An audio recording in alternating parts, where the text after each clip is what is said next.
When we start unpacking these slogans that the white man has put in place, we believe in freedom of speech. You believe in freedom of speech in certain capacities, in certain ways, with certain parameters, but that freedom of speech is not as you think it is. It cannot be upheld. It's operationally impossible for it to be upheld in anything close to an absolute way. Every society believed in freedom of speech to some extent. Yep. So it's a matter of, I believe in freedom of speech to some extent. Okay, who doesn't? It's just we have different lines. You believe in it to this extent, I believe in it to that extent. Now, if you talk about freedom of expression, I've got a question. Okay. These far right, for example, they talk about pedophilia and stuff like that, and they're against it, and grooming, all these things. But then that contradicts aspects of freedom of expression. Let me explain. Because they would say, okay, well, you can have freedom of expression, blah, blah, blah. I say, okay, so long as you don't harm anybody else, we accept. But now AI has allowed you to create child films and stuff like that of a sexual nature. The child doesn't need to be harmed, doesn't even need to be consulted. This is an example of a technological type of freedom of expression. And all of us are against. Are you going to ban AI? Are you going to ban these machines that can allow you to put deep fakes of a child's face and whatever body and this kind of... Are you going to ban that? The moment you ban that, that's an aspect of freedom of expression that you've curtailed. And even this aspect of freedom of expression that you've curtailed is not antithetical to the harm principle,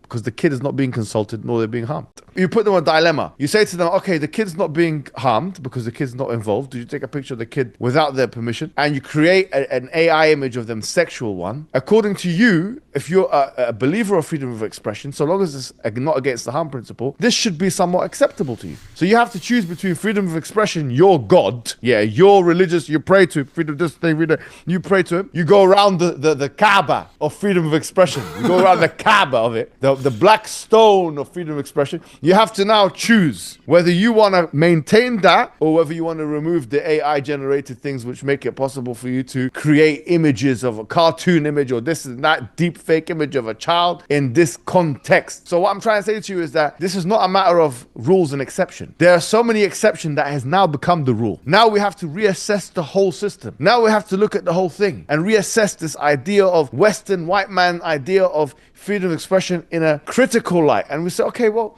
we believe in some extent of freedom of expression, certain context and whatever. No, we would remove that. We would, okay, khalas, then you don't believe in freedom of expression, so long as it doesn't contravene the harm principle. Because you have just given us examples of situations where it's possible, where the harm principle is not contravened in any meaningful way, wherein which you also don't want freedom of expression. So freedom of expression can be removed or otherwise inhibited in a context in which the harm principle is not being violated, which means that now you've gone beyond social liberalism and you have rejected an aspect of freedom of expression and freedom of speech.